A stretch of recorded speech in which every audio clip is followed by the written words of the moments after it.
Bonjour les amis, alors voilà enfin la vitamine D, les bénéfices que nous pouvons en retirer et pourquoi je considère que c'est un médicament miraculeux. Alors d'abord, notre ami Eric Berg nous en parle longuement dans de très nombreuses vidéos. Après, c'est le docteur John Campbell qui nous parle des vitamines D, les doses, etc.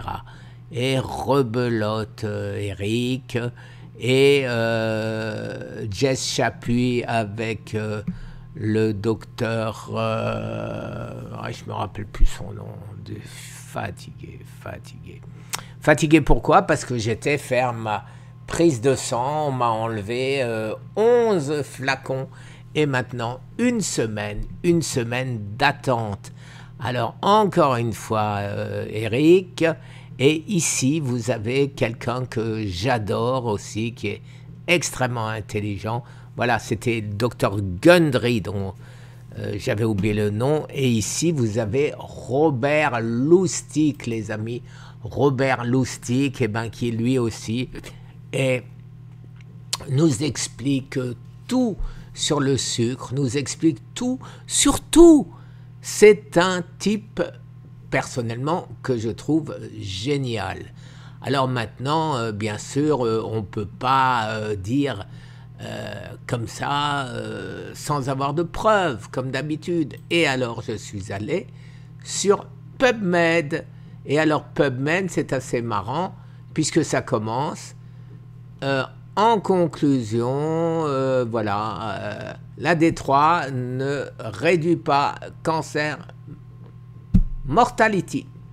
Mais, quand je tape PubMed, vitamine D3 et cancer, alors là, les amis, il y a des milliers, des dizaines de milliers d'articles qui montrent que la vitamine D est efficace dans de très nombreux cas, bien sûr dans le cancer, mais bien sûr dans d'autres cas comme la réparation des reins, etc. Alors un petit truc en ce qui me concerne les amis, et que j'ai connu par mon team, vous savez que je n'invente rien, que je ne découvre rien, je ne fais que relayer les informations. Alors les informations sont les suivantes. Vous savez que le cancer se développe dans un milieu acide. L'AD3 crée beaucoup de calcium, je le dis pas, je suis pas biologiste, vous le savez, alors n'essayez pas de m'expliquer que je le dis mal, parce que je le dirai mal.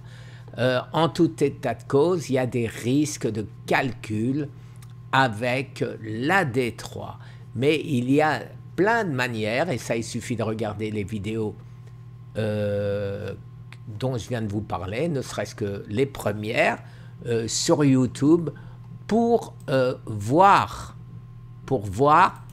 qu'est-ce qu'il faut faire pour ne pas avoir de risque de calcul. Alors, c'est relativement facile, les amis.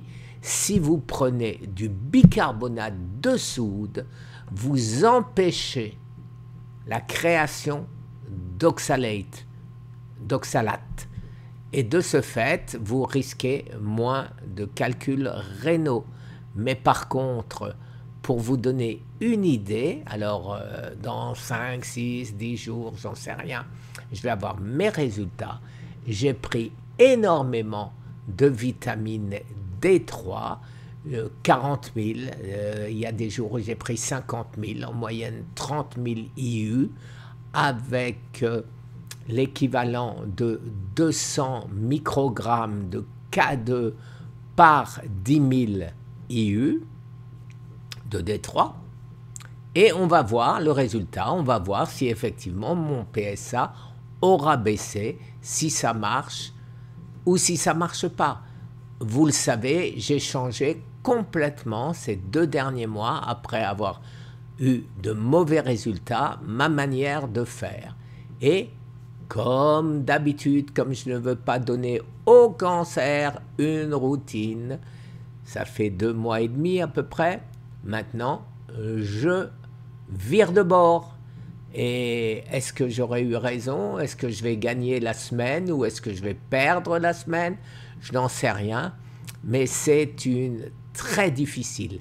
Alors j'ai fait une liste d'une centaine de produits que je soumets aux hôpitaux, à tout le monde, de manière à voir, à faire un tri là-dedans, qu'est-ce qui est intéressant de prendre, qu'est-ce qu'il ne vaudrait mieux pas prendre.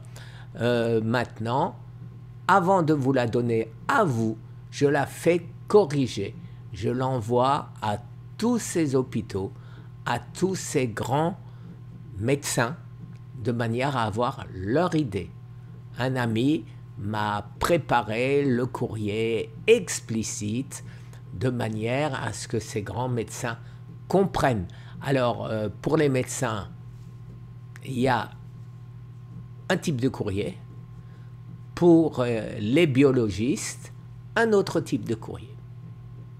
En tout état de cause, les amis, regardez les vidéos sur la D3 en même temps que la K2, et si vous écoutez Berg, vous saurez quoi rajouter. Alors, ce qu'on a rajouté d'après ces dernières vidéos, c'est le boron, un autre minéral. Merci les amis, je vous souhaite une excellente journée. Au revoir. Merci encore les amis.